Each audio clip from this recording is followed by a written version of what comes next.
selamat datang di channel Apotek Hero bersama saya Adrian Setiawan.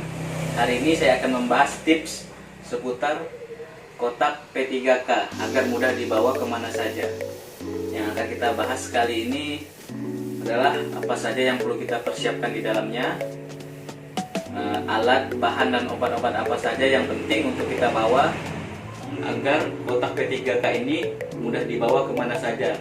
Misalnya disimpan di dalam tas, di dalam mobil, di dalam jok motor, agar praktis dan tidak banyak memakan tempat. Sebelum kita melanjutkan tutorialnya, jangan lupa teman-teman klik tombol subscribe di bawah video ini dan bunyikan lonceng notifikasinya agar kami dapat terus memberikan informasi yang bermanfaat seputar dunia kesehatan. Oke. Yang pertama, kalian bisa mempersiapkan kotak P3K-nya, di mana tulisannya dapat kalian print ataupun kalian tulis tangan, dan kotak P3K-nya dapat kalian ambil dari kotak makan atau kotak yang tidak terpakai di rumah kalian. Selanjutnya adalah kasa steril, ukurannya kecil, perban gulung yang ukuran panjang, perban gulung lagi yang ukurannya sedang, plester roll untuk memplester kasanya nanti, serta Hansaplast Jumbo, jadi bisa dipakai untuk luka yang besar. Selanjutnya adalah masker, dapat kalian gunakan sebelum menolong, serta sarung tangan karet atau yang biasa disebut juga dengan handscoon.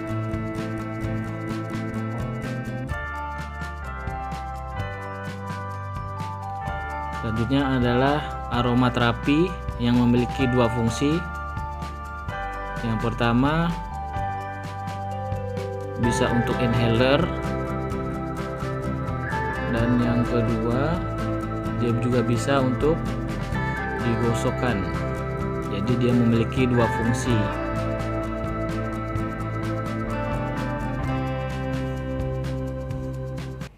Selanjutnya adalah iodin salep. Mengapa salep? Karena pertama mudah dibawa dan enak dalam pengaplikasiannya pada luka. Selanjutnya adalah alkohol yang dimasukkan ke dalam botol parfum yang spray agar mudah digunakan, tinggal semprot. Minyak kayu putih ukuran kecil, obat tetes mata untuk mata kering dan mata yang terkena iritasi, pinset chirurgis yang dimana di ujungnya terdapat gerigi untuk memudahkan mengambil serpihan kaca ataupun kayu pada luka, gunting stainless yang ujungnya tumpul atau tidak tajam. Selanjutnya adalah obat-obatan yang sebelumnya telah kalian bungkus agar terpisah dari obat luar. Jangan lupa pilihlah obat yang dapat mengobati berbagai macam gejala, misalnya demam, sesak napas, flu, BAB cair, sakit gigi, sakit kepala, nyeri haid, serta obat MAH. Setelah itu kalian bungkus ke dalam kantong plastik agar terpisah dari obat luar,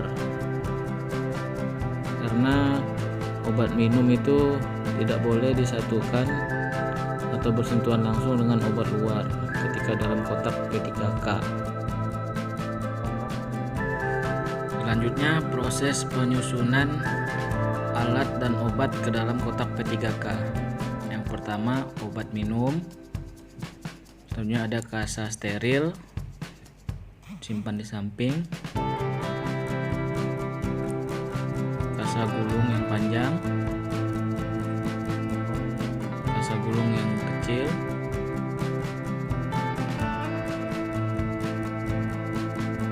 selanjutnya kita masukkan plester roll, kemudian Hansaplast. Jadi dalam penyusunannya sebenarnya pandai-pandai kita agar bisa muat ke dalam box P3K. kita siapkan.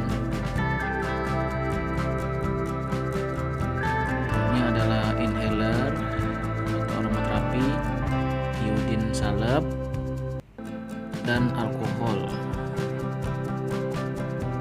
Setelah itu di atasnya baru kita letakkan pinset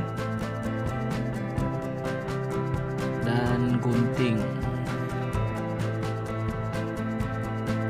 Dan yang paling terakhir di atasnya adalah masker dan sarung tangan karet atau handscoon, karena ini adalah yang paling pertama diambil kalau kita menolong.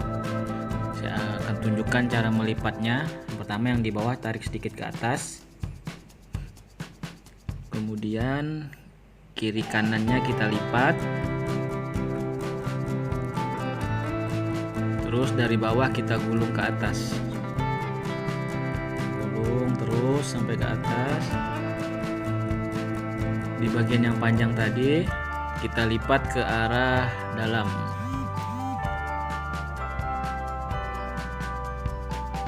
Oke, jadi seperti ini cara melipat handscoon.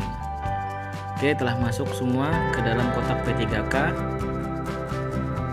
Mudah, rapi, dan praktis. Oke kan? Oke guys, tadi adalah contoh cara mempersiapkan kotak P3K agar mudah dibawa ketika kita bepergian. Tapi dalam melakukan pertolongan pertama, posisikanlah diri kita sebagai hanya penolong pertama. Jadi untuk selanjutnya kita serahkan kepada pihak rumah sakit ataupun puskesmas. Misalnya kita menemukan kasus kecelakaan baik itu di tempat kerja ataupun di tempat liburan, yang pertama harus kita lakukan adalah kalau kita bisa menolong kita tolong. Selanjutnya kita telepon pihak rumah sakit ataupun puskesmas terdekat dari tempat kejadian. Dan perlu diingat, sebelum menolong kita wajib menggunakan handscoon dan masker, karena kunci pertama dalam menolong seseorang adalah aman untuk diri kita sendiri. Jadi jangan lupa kita gunakan masker,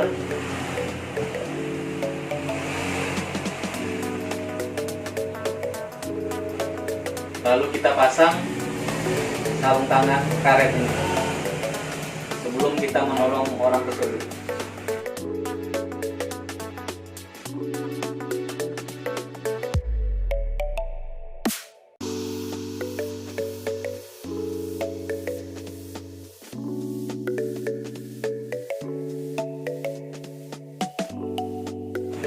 Setelah aman untuk diri kita, barulah kita menolong korban dengan memindahkan korban ke tempat yang lebih aman.